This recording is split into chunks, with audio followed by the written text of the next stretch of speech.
All right. So I guess now you understand what the plan was. Absolutely. At Colts Law, we talk Indianapolis Colts football.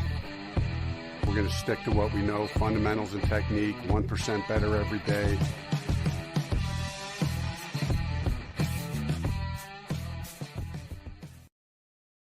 What's going on, Colts Nation? I'm Lawrence Owen. With me, as usual, is my guy, Loyalist. And today we have an interesting, I've been, obviously, I'm not blind to social media.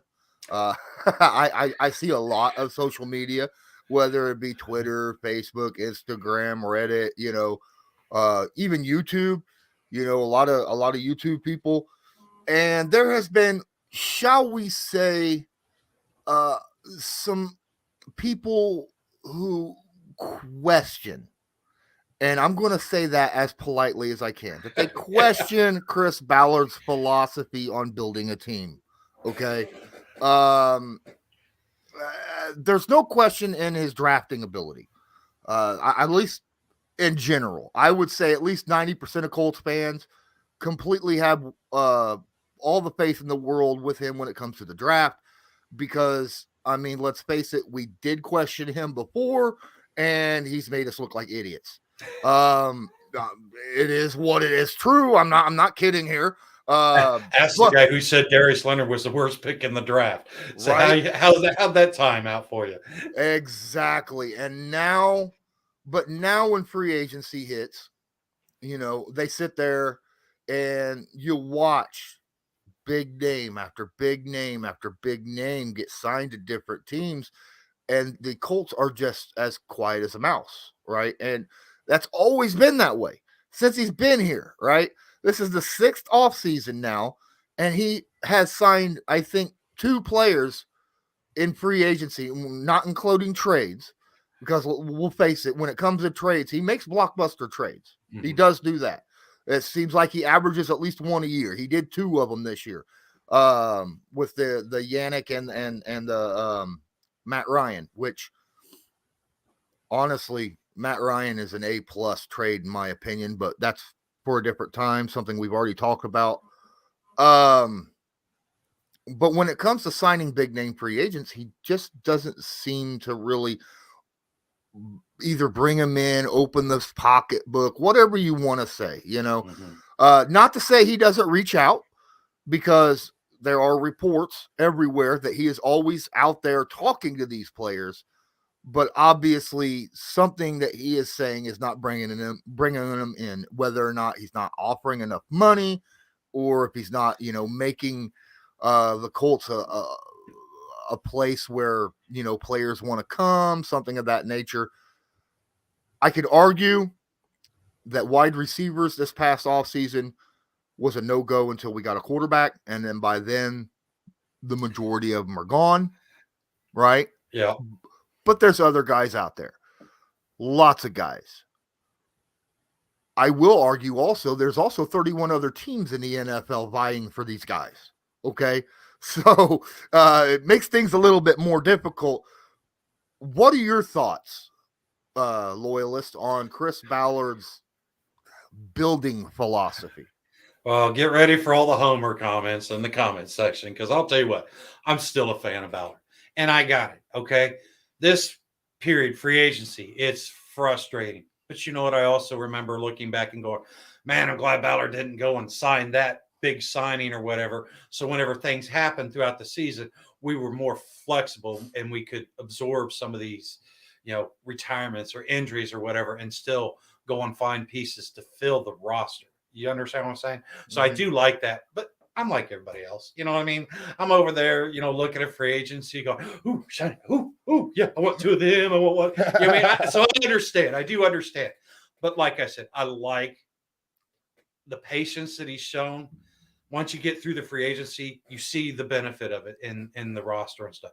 But the thing that drives me nuts, okay, and that's the methodical nature. It's like, okay, we're still, getting into this week, 5 of free agency or whatever it is. The draft is like right next around the table, in the corner, and and there's still some holes that you look in this roster. You're like, okay, how's this going to get filled? But I would sit there and say, guys, Chris Ballard, I mean, what we see, and especially on social media, and a lot of these guys that are calling for Ballard's head and stuff, is they're looking at the picture through this type of view. Whereas I feel like Ballard's got this much wider view of what's going on in the league. I feel like, like you said, some of the trades and stuff, he would prefer to make a trade and control that spending a little bit more versus getting into a bidding war over the Allen Robinsons and the Chandler Joneses of the world, So I get it, but this is a hard time to be a Colts fan because, like you said, you see all this, all this spending and everything. And I don't think there's any of us that are saying, hey, let's go do what the Jags did. Let's go overpay out the wazoo for guys and stuff, and then try to build a team around that. So I do respect that we're not finding ourselves in that spot. Well, hey, I want a quick shout out before we get going. John Davis, what's up? Horseshoe Fanatic, Mike Muma, Truett is in here as well. Bring the Juice, what up? Smooth Fit, Donald Shelton, Toxic, what's up, Toxic?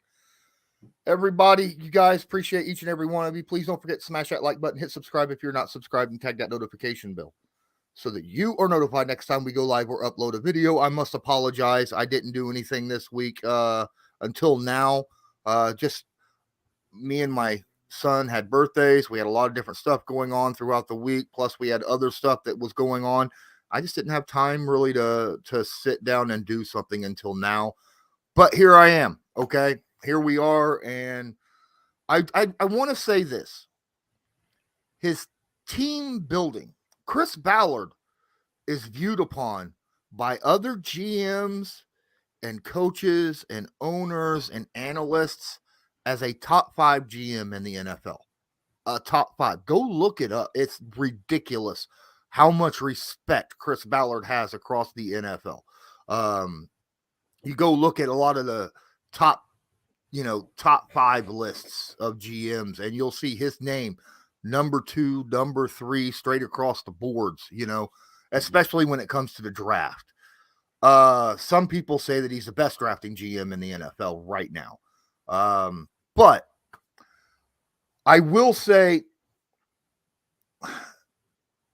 what he's been able to do and stay fairly consistent as a winning, non-losing team with a different quarterback year after year after year after year shows what he's built as a roster as a whole. You look at the fact that the last 2 seasons, there's only been 2 teams in the NFL the last 2 seasons that's had a top 10 offense and a top 10 defense, both in 2020 and 2021, and that was the Tampa Bay Buccaneers and the Indianapolis Colts. Now, obviously, Tampa Bay won a championship during that 2-year span, and the Colts lost a playoff game. There's, obviously, I'm not saying that there's not things that need to be tweaked here and there. Last year, I feel like we should have made the playoffs. How many games did we lose in the fourth quarter last year when we had double-digit leads, right? Yeah. How many injuries has this team had to suffer through? What have we done, like I said, with the quarterback position, right? You don't get consistency. Yeah. I'm hoping that this Matt Ryan signing really does a lot with the consistency part of it. And maybe we might start seeing a little bit of this benefit of having the kind of roster that is a top 10 offense and a top 10 defense in the NFL actually make the playoffs and make runs. Mm-hmm. Yeah. And to your point, I mean, I got to go back to this quarterback because, you sit there and you talk about, being top 10. And like you said, I don't want to sit there and act like they were replacing the quarterback spot with bums or anything. But, I mean, you had Carson Wentz, who was coming off of a down year. You had Uncle Phillip Rivers, who was on the very tail end of his career. You had Jacoby Brissett, who wasn't proven. You know what I mean? So, I mean, this organization has gone through a lot of stuff that most teams don't. I mean, it's not normal. A week and a half before kickoff of the regular season, you lose your starting quarterback. And I understand that that's not an excuse that should continue on. But like you said, he's been filling these holes at quarterback with quality quarterback play. And say whatever you want about Carson Wentz, he did provide a quality quarterback play. It wasn't what the team wanted. It didn't take us to that level, and they moved on. And there again, the faith that Ballard has in the process, the faith that he has that he may not see the answer, but he will find the answer. I mean, I just respect the heck out of that. And, yeah, I know it makes it hard to be a fan because you're like, oh, yeah, go look at my team. We don't have a quarterback. We don't have a tackle. But my team's awesome. I understand. But the thing is, I believe in Ballard. Like you said, he's an excellent evaluator of talent, him and the group that he's surrounded himself with. And they know this talent, not just through the draft. They know this talent, as far as fringe players on other teams and on the other 31 teams. So like I said, these guys are turning over every stone and they're really finding. I mean, how many of us looked and said, hey, Matt Ryan is going to be our quarterback the day that we released Carson Wentz? How many of us were, I want Chandler Jones. I want that proven guy. Then we go Miller, right? Yeah. And then we go and we find a younger, less expensive. Less expensive, close to equal caliber at that position. Like I said, this year I felt like Ballard really took a big swing at finding stability at the quarterback position. I feel like he's really gave us that defensive edge rusher that we're really. So these are the two of the major places that we've had trouble over the last few years. So all I'm saying is give the guy a chance. I really believe once we see the final build through the draft and free agency is not over. Okay, guys, I know everybody's acting like it, but it's not over. This is what I mean. Today, by the way, I found a way to get him. I know how to get Ballard to draft people. I just have to do a recording about something, and then he'll go. I just did a recording about DBs, and all of a sudden we draft a DB. So I will work on that. I think the next show I'll need to do will be about receivers. But like I said, he finds answers and answers that the average person just doesn't normally see through their scope of their investigation. Well, speaking of that defensive back pre-agency signing, Bring the Juice brought it up, asked if we discussed it yet. No, we have not talked about Rodney Mcleod yet, the ex-Eagles and I believe Rams safety. He's about 31 years old. Has missed quite a few games the last 3 years. But at the same time, he's not a starter. He's not being signed to start. He's being signed to fill that George Odom role, right? That backup role. And I think that's a good signing there because we needed depth. Every year we see our safeties get hurt and the second guy, third guy, fourth guy comes up, has to play. Yeah. Absolutely. I'm okay with Mcleod being here. I don't think we need a brand new starter. We just need depth at the safety, and that's what I've been pushing for. I like Willis as a box safety. He's very solid, and Blackman is a great free safety. We just need him to stay on the field longer, and but you can't rely on that. So you needed depth, and Ballard went out and got that depth, just like we need a cornerback, as you talked about. Now, we'll see what happens. Maybe he's looking at the draft for that. I don't know. Obviously, everybody and their mother wants to see a new wide receiver. I don't know if that's going to happen. We might get a low budget one, but most likely I got a feeling it's going to come in the draft as well. Yeah. And the thing is the competition that Ballard has put, because like you said, this Mcleod, he's going to be able to challenge the starters. He's going to be able to help elevate them, compete against them, give them the knowledge. Because, let's be honest, our secondary is one of the youngest rooms that we have on the entire roster right now. You got Kenny Moore, but then outside of that, Kari Willis, he's still on his rookie contract. You got Julian Blackman. I know he's been with us for 2 years, but due to injuries and stuff, it's sort of that 1 year ish, So like I said, this room is young, and to sit there and bring in a Mcleod who has been there and done that, like you said, he's been injured, but he can still get that leadership and that guidance and be that stabilizing voice in that room. Me personally, I feel like our secondary has the biggest room for growth. It has the biggest room for improvement. And the thing is you look at those people, Isaiah Rodgers, Like I said, Julian Blackman, all these guys are in that phase where they're going to start taking these bigger steps as long as, they can stay healthy and keep getting the reps. Yeah. I mean, health has been a big issue.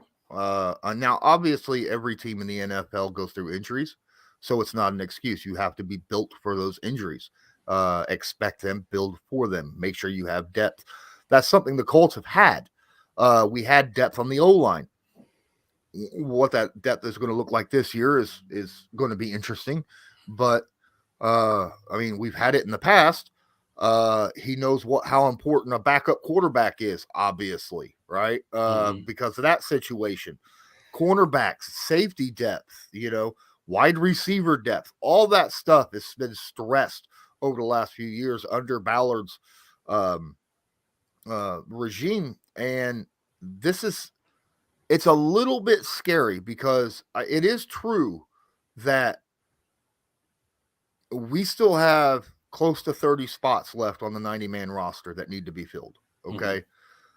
There are still some quality guys out there in free agency to get.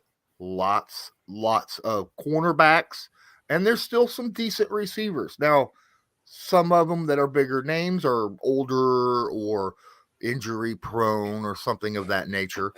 But I don't expect that. I could see maybe 8 guys being drafted. I get that we don't have that many draft picks, but come on, we all know how Ballard will trade back in the second round to pick up an extra third, or trade back into third, pick up an extra fourth. I expect to see that once or twice this draft, and watch him fill out this roster with some young guys. And then of course UDFAs, obviously. I could see, like I said, and obviously UDFAs, every team grabs anywhere between 5 and 10 UDFAs after the draft is over. So if you take 7, which is average of that, and then 8 draft picks, that's 15. That's more than half of our empty spots, and most of those are generally camp bodies anyhow, because the majority of our 53-man roster is filled. There's probably 5 or 6 guys, open spots on this roster right now. Yeah. So we'll see how that works out. I don't think this team is as in a bad a shape as what a lot of fans think it is. Yeah. I would like to see a little bit more pizzazz. Like I said, at wide receiver. I would like to see a little bit more depth at offensive line and at cornerback. But other than that, I think this team looks very well rounded. Yeah, I would add. I would like to get a little more another face in the tight ends room also. But yeah, to your point, I mean, we only got 2, so yeah. Yeah, and that's the thing, you sit there and you look at this free agency that's left and stuff, and you see a lot of players. Whether it's Honey Badger or Stephon Gilmore. These are guys that probably won't even make decisions before the draft. These are guys that are going to let these teams find their way through. I mean, they don't want to be part of the OTAs. They don't want to, they've got that veteran mentality that, I can come in, I can learn the playbook, and I can acclimate. A lot of these guys that you look that are still on there, like I said, they don't have to be acquired today or tomorrow. Yeah, you'd like to, I'd like to, just so we have more of a solid picture of what we're looking at and stuff. And like I said, to me, this is where Ballard, I feel like he's really proven, hey, this is what we've done year in and year out. Like you said, we arguably put on one of the more complete rosters every season. So to sit there and think that Ballard, and he's acknowledged it, whether you look through his, what do you call them? Futures contracts and stuff. There's a lot of receivers. There's a lot of cornerbacks in secondary. So he is aware that these are some of the places that he would like to address and get better competition at. But there again, he's not going to try to fit a square peg into a round hole, or he's not going to try to fit a wide receiver wanting $20 million into a spot that, quite honestly, he's only going to be valued at 10 or 12 million for this team. You know what I mean? So he's everybody. I hear a lot of, oh, Ballard's cheap, Irsay's what? No, Ballard is just patient, and he's got faith in himself, and those are two things that are sort of lost in this day and age. But I'll tell you what, you reward the man with his faith, and then let that team go out and produce. Then we'll sit there and have this conversation and see where everybody is in their headspace. Because that's the thing about this time of year. Everybody gets all antsy and all, but once everything gets done and all the dust settles and stuff, we always seem to find ourselves with a very strong team to root for. Well, I want to say that he's only had 4 seasons to build a team, because let's face it, his first season with the NFL as the GM of the head of the Colts pretty much was a wash. He went out and got a new head coach, a new DC, changed up defensive philosophies, had to basically rebuild a whole new team for a second year in a row, right? So I'm not going to count the 2018 or 2017 season, but at the same time, he's been around. He's had enough time under his belt to put together a good team, and it is a good team. It is a very well-rounded team. It's just, like we said, it has some tweaks, and it had question marks at a couple very important positions. 2 of those positions have been filled with quality, very good quality, possibly future Hall of Fame. If Matt Ryan can win a Super Bowl, he'll be in the Hall of Fame, right? I mean, he's what, like top 5 in like 6 different all-time quarterback statistics. Yeah, like over 60,000 plus yards and passes. Yeah. It's ridiculous. Yannick is, again, one of those important pressing needs that he got taken care of. The only other real pressing need that I think he's kind of being a little lackadaisical on is the left tackle position. Mm-hmm. But at the same time, how much money do you really want to put into an offensive line, right? Yeah. I mean, you're already getting ready. You're getting ready to pay 3 guys all $15 million plus a year. You got to have 2 of those positions where your bargain bins. It is what it is. Especially when one of those 15 million or 13.5 million for Quentin Nelson next year, that 13.5 million is going to look really enticing compared to what it's going to be. Absolutely, guys. Please smash that like button, hit subscribe if you're not subscribed, tag that notification bell so that you are notified next time we go live or when I upload Loyalist's video, probably later this evening or tomorrow morning. And don't forget, check out the links here in the description, because we have,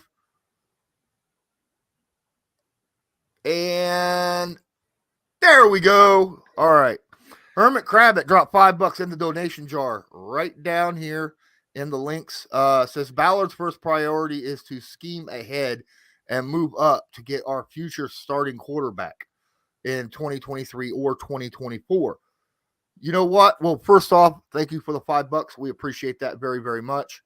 And secondly, yes, he knew the draft this year most likely was not going to have a long-term top 10 quarterback. And that's what, Irsay was hounding about when the season ended, right? When our season ended, he was all about, we need a top 10 franchise quarterback. Mm-hmm. We weren't going to get that in the draft this year. And he knew it. Matt Ryan right now is a top 10 quarterback in the NFL, in my opinion. I don't know about your guys' opinion. I got him listed as top 10. He's right at that edge, though, of the top 10. It's not like he's 3rd or 4th. But you're right. I think that he's going to be saving up, preparing to get a future quarterback in the draft either next year or the year after, and prepare for when we're ready to move on from Matt Ryan. Yeah, that's the thing. We've got him for 2 years guaranteed, but that's not that's the minimum. You know what I mean? If Matt Ryan comes out and starts, slinging the rock everywhere, and this offense gets into that, what we hope, that spread out offense, where you may have 8 or 9 different people catching the ball. If we can get back to that along with JT and his elevation in his run game, I mean, this offense is going to be hard to handle. You know what I mean? And the thing is it's not the traditional way. Yeah, I understand that you don't want to go and find a quarterback. Say, hey, you've been in the league for 14 years. Let's see what you got left. But there again, I feel like when you look at answers and solutions to the question at quarterback, I'd argue that you would not find anybody. I mean, anybody. I don't care if you want to say Russell Wilson or what. I would sit there and say, for the value that you got Matt Ryan and the fact that, like you said, it gives you, if he comes out and balls out and we can extend him for another year and get 3 years out of it, now all of a sudden you can sort of take an exhale and say, okay, even if in 23 we find a quarterback that needs to develop a year, you've still got Matt Ryan there, and the thing is we talk about how Matt Ryan improves the play of the players around him. How much do you think he's going to improve a young rookie quarterback coming into the league? Yeah, I like I said, I don't think there's no quarterback that's going to be top. Even some of these guys people want to talk about who had great pro days, like Malik Willis. I'm going to argue. I don't think he goes top 15. I don't think a quarterback gets picked in the top 10 this year. I really don't. Because there's too much talent, and there's only a couple teams that don't have okay quarterbacks at their position. And even then, there's no quarterback in this draft that is, no one looks at it and go, this is going to be a top 5, like I said, top 5 franchise quarterback. And those are the guys that you look at and you grab top 10, top 15 in a draft. Otherwise, you're going to go out and get dynamic playmakers on the edge or on the offensive, your pass rush guys, some serious widers. Your gold star guys are going to go in your top 15 spots. There's no gold star quarterbacks at all. There's 2-star quarterbacks in this draft. I'm just saying it is that is what it is. Guys, not only can you use the link in the description to help donate to the tip jar, help us out a little bit, there is also multiple things else that you could do, which includes checking out the Backroom Collection and grabbing some great quality artwork for your living area. This channel is proudly sponsored by the Backroom Collection. They do beautiful sports canvas art with football, basketball, baseball, and other sports themes. Special orders are accepted and autograph pieces are available. Many Indianapolis Colts sign pieces will be available beginning in November. Just use your discount code CL10 to purchase the pieces you want to spice up your living area. That's CL10.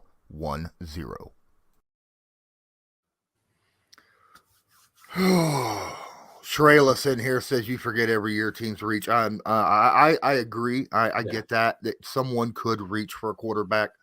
I wouldn't. Yeah. I would not this year. I would not. Yeah, some will. I know that who was it just had that trade the other day? I can't remember. The Saints and the Eagles. Yeah. And see, that's what I was getting ready to say. That's another thing that's going to make this draft so unique. It's like you've got a lot of teams in the top 20 picks that have multiple first-round picks in this draft. You know what I mean? So to your point, if these guys aren't worried about somebody jumping them to get a quarterback and maybe they've got a second or third pick in the draft, but then they'll turn around and they're also drafting in the 8th pick or whatever, you know what I mean? So you just see a lot of multiple picks for teams. And the thing is to me, like you said, I'm not going to sit there and press for these quarterbacks because I would much rather sit there. And if somebody wants to overpay, maybe they're like, oh, okay, this guy slid a little bit closer to us and they want to overpay. That's fine. I'm going to have them start coughing up draft capital for next year whenever the quarterback room or the quarterback draft class should be stronger. Absolutely. Hey, look at that. We got ourselves a super chat. TJ Joe drops $10. Appreciate you. Not trading a 5th for Devontae Parker is criminal. You got Pittman. That's it. He was paid $10 million, so the cost BS doesn't apply. Chris Simply, trying to get a 7th seed so bad. Okay. So Devontae Parker is an older wide receiver who's had a lot of issues as of late with injuries, right? He's had issues staying on the field. Also, he's not a speed guy, right? He's not, when it comes to 50-50 balls, he's not that big of a receiver. So, in my opinion, Devontae Parker's not a fit for the Colts. I wouldn't trade it at that point. I wouldn't have made the trade because I don't think he's a fit for the Colts. Miami was the biggest dumb mover in the history of football this offseason, trading for Hill. Not that I don't like Tyreek Hill, but what they gave up for him and paid him after they got him was ridiculously stupid. Okay. I like Parker. I like Devontae Parker. He's just not, as Sharayla says, he's not the Parker from 2-3 years ago. Yeah. Okay. And if I'm not mistaken, I think that the trade was, didn't the Patriots get a 5th round and Parker, but they had to give up a 3rd, I think is what it was. So, I mean, I don't hear where he says trading for a 5th for Devontae Parker. I'm not sure, but I don't think that's what the trade was. Like I said, I think it was for a following year 3rd round pick. And there again, you look at Ballard and what he does with you're giving up a 3rd round pick next year. By the way, we just got done discussing, you may need to be looking at a quarterback for the future. Do you really want to give up a bunch of draft capital next year? And not to mention, Devontae Parker, which I understand this may just be spin or whatever, but Devontae Parker seemed like he was really set on going to the Patriots and stuff. So there was just a lot of things that didn't line up. And it's easier to blame Ballard. I get it. It's easier to say, Ballard GM, I seen a receiver I would have liked to have had him. But when you start, like I said, that big picture and start looking at that, I don't fully agree that that's what the trade value would have been for the Colts. I can't hear you, Lawrence. You're muted. Thank you. Toxic jumps in here and says, will Tua even be able to find Tyreek? I doubt if Miami gets a decent draft pick till 2027. Right? They gave up an entire year's draft for him and then paid Tyreek Hill. What was it? 4 years, $30 million a year. Holy mackerel, right? Yeah. That's ridiculous. There is overpaying, and then there's just being stupid with the overpay. And that's just being, honestly, it's like Von Miller. I love Von Miller. He wasn't worth that contract. All right. No way. That's the East. Last year, the Patriots went out and bought the whole free agency market, right? They just looked at the free agency market, marked off the top 15 guys and says, I'll take them. All right. And that's what they did. And then this year, Buffalo's like, well, we need a pass rusher. Von Miller was great back in 2016, was Super Bowl MVP, or should have been. Because, I mean, let's face it, the defense won that Super Bowl, right? That was not Peyton Manning winning the Super Bowl for the Broncos. That was Peyton Manning not losing it. Yeah, right. That was Von Miller making Cam Newton's life a living hell. Yeah. But that, not the same guy. Is he still good? Yes. For the next 5 years, at the price that he's getting paid, I don't know about that. All right. Yeah. And Buffalo, I would argue Buffalo is their window and to the Super Bowl and stuff is much more open than ours is right now because, like we said, we need a left tackle. These spots that we still need roster holes filled. So my point is I'm not going to want to go out and just give up the farm for that one guy. Now, if he's that one guy that might give us over the hump to get us into the Super Bowl and compete, then yeah, I can see it. But to sit there and sacrifice that much in assets for somebody that is basically looking at this guy as being the piece to get us over the hump, that's whenever you want to make those type of moves. TJ, if you actually go look at it, if you traded a 5th this year and a 3rd next year, it's actually considered a high 3rd round pick total together. So I don't know why. I don't know where you're getting it's a high 5th. A 3rd is a 3rd, no matter where it is. Now, if he goes a year back, it drops it. Like that pick a year away from then is 5 spots, I believe, considered less valuable, just 5 picks less valuable than the current than what it would have been from that previous year. That's if you go look it up. So it is still a 3rd and a 5th is what that value is. I wouldn't want to give up a 3rd round pick, not for Parker, whether it was this year or next year. I don't think he fits the Colts properly. That's it. That's all I'm saying on that. We do need a Paris Campbell type guy on our team. Now, if only we had one.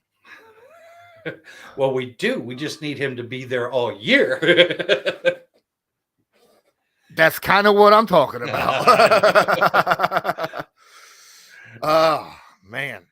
I did see that Deebo Samuel wiped out his Instagram for the Niners and stuff.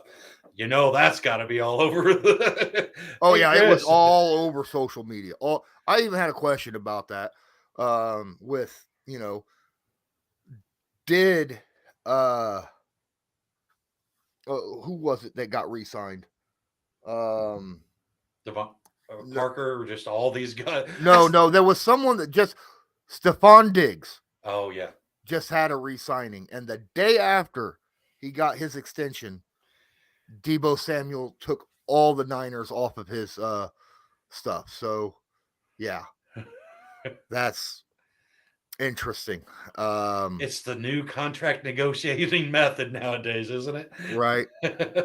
But yeah, I mean, I can see it now. Everybody's like Deebo this, Deebo that. Yeah, I would love to have Deebo. I mean, I think he'd work great in this team.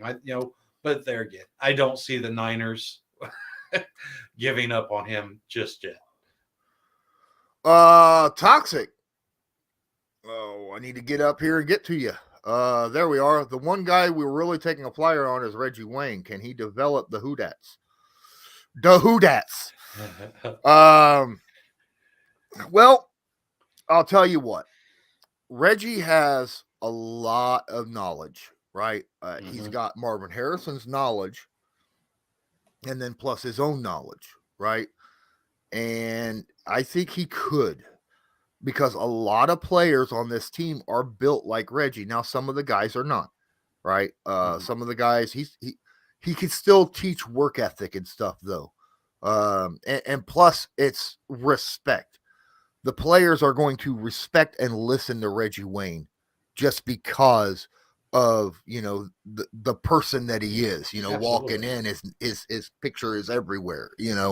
So yes, I think that having Reggie Wayne is a big bonus. I don't know if we need a big time see, that's the thing about wide receivers, okay? And when you draft a guy, you build them from the ground up, right? They don't have their personality hasn't been changed and shifted through years of experience with another team and growing, right? You bring in a wide receiver, say you bring in a Diggs or a Hill or whoever, they're bringing their experience and all that with them that they've had in the NFL, and that's who they are. When you draft a receiver, you mold them into what you want them to be in that first 4 years, right? So you're molding that guy personality-wise, or helping mold a little bit. And I think that helps a lot. And it's also a whole lot cheaper because let's face it, I don't want to pay any receiver $30 million a year. I don't want to pay the Devontae Parker or Devontae Adams money. Hell, I don't want to pay the Christian Kirk money. All right. At the same time, I want the talent. And the only way to do that is to go out and get it yourself. Yeah. And I would say that the gamble on Reggie isn't as much of a gamble because let's be honest, T.Y. Hilton, he brought T.Y. in, and he helped that whole group of receivers, he helped them evolve their game. He helped them acclimate to the NFL, like you were saying earlier. But the thing is Reggie was never going to be the biggest guy. Reggie was never the fastest guy. But Reggie was always one of the smartest guys on that field. He knew exactly where to put the foot placement and when to make his breaks. And he is really good at communicating that. I mean, that's why T.Y. was such an exceptional route runner so early in his career. You know what I mean? I mean, yes, T.Y. brought a lot of gifts to the table. I'm not trying to detract from that. But what I'm saying is we see it all the time. These guys have all the gifts in the world. If they don't find the right tutelage and the right guidance, it's just a bunch of gifts going all different directions.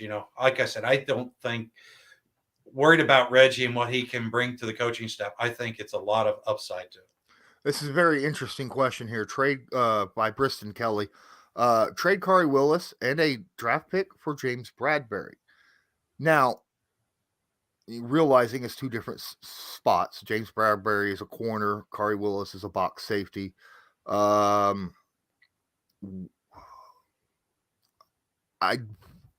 What pick? That'd be a big question. Here's the thing.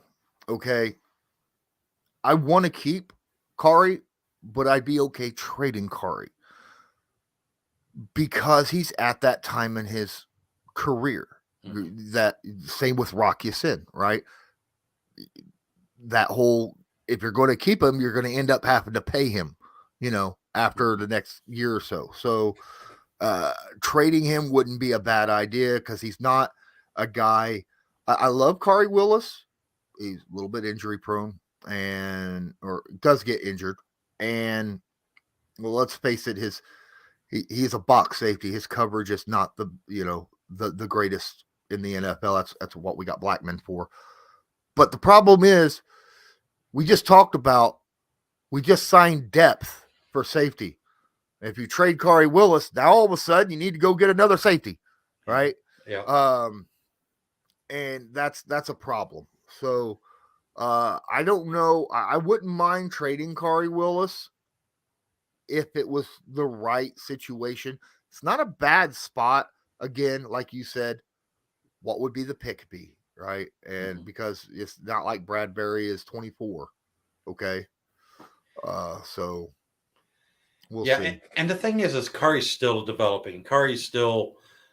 He has that upside. He understands the Colts way. And I don't know that he'll be with us next year. So that's where it's like, okay, because Kari hasn't done enough to garner the big second contract in my eyes. Okay. Like you said, good box safety, but nowadays, I mean, box safeties, they're important in stopping the run, but I mean, outside of the Titans, there's just not a lot of teams that are run heavy like we are and the Titans are, So it's like you said, I would much rather have somebody that can do admirably well in the run defense, but let's sit there and pick up that coverage much more so, especially with the AFC this year. What's up, Horseshoe Fanatic Podcast says, Lawrence, do you think Ballard will draft 2 wide receivers back to back? I would not take it out, but if he does something like that, I expect to trade back early. Okay, I expect him to trade away his second round pick for a later second round pick and pick up a third or a fourth. That way he could do that, if he wants to do that. Do that. Sorry, the song just popped right in my head when I said that. But you ever do that? I'm sure you guys have done that where you're just talking and then some words come out of your mouth and the song, like a song that has those words pop in. Oh, it happens to be all the time. Oh, so frustrating. ADD. Oh, okay. But yeah, that's the only way I figure that would happen. Because there's other needs other than just wide receiver that the Colts have, right? And like you said, tight end. I think we need to get more depth at cornerback. We need competition. I don't care that Pryor is the, he's going to get the first go look at left tackle. We need to at least get somebody to be competition for him. We'll need depth on the inside of the offensive line, right? Because let's face it, we have 3 offensive linemen gone that we had on our roster last year that played significant starting snaps for us. So, we got to fill that stuff up at some point in this draft. Yeah, and just for my 2 cents on that, I agree. But I mean, I'll be honest with you. If Ballard were to go back to back on wide receivers, I would definitely be more than shocked, just because all those things you said. But let's be honest, Ballard is like, he looks at this receiving core that the Colts still have, and he likes what he sees. He likes the Patmans and the Strongs and like you said, Paris Campbell. So, I mean, he doesn't see the wide receiver quite as a need as a lot of us do. And like I said, with the other needs that we have and stuff, I just would find that remarkably surprising if he was to go back to back. It would have to be like a guy that they really didn't expect to drop, like a JT did a couple years ago, where you're like thinking this could be the dude, and then maybe make that move. All right.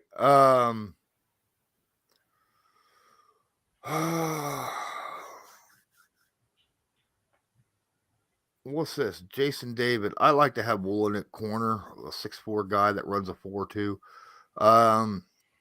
Again, I don't know the guy personally. Do you know this person? I do not. Okay. Yeah. Does he have long arms?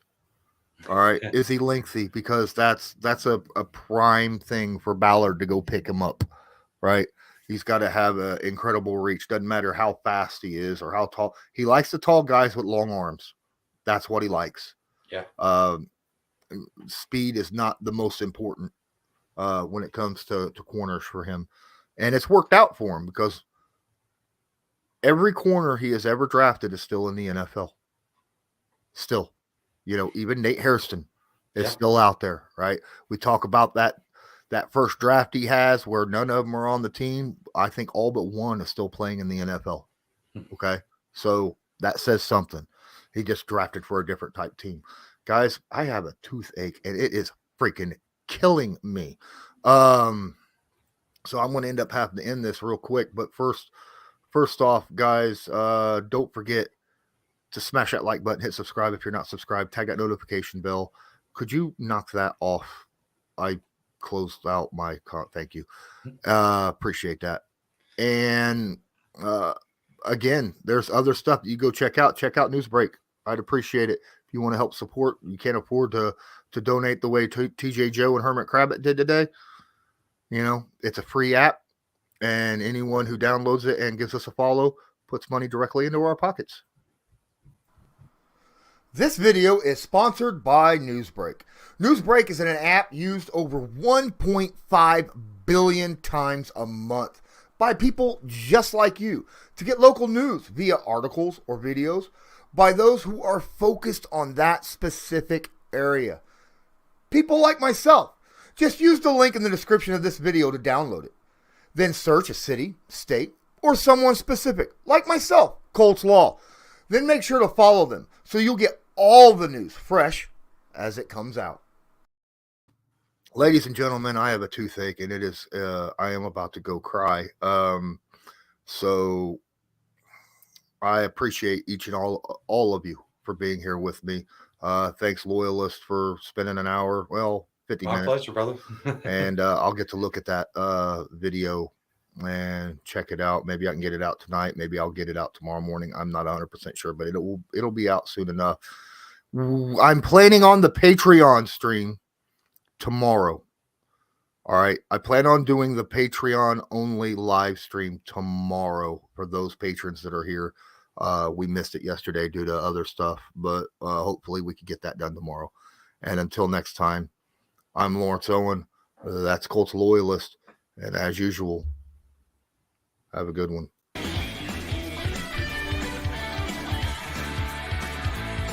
Just because a player's not a household name doesn't mean we can't make him a household name.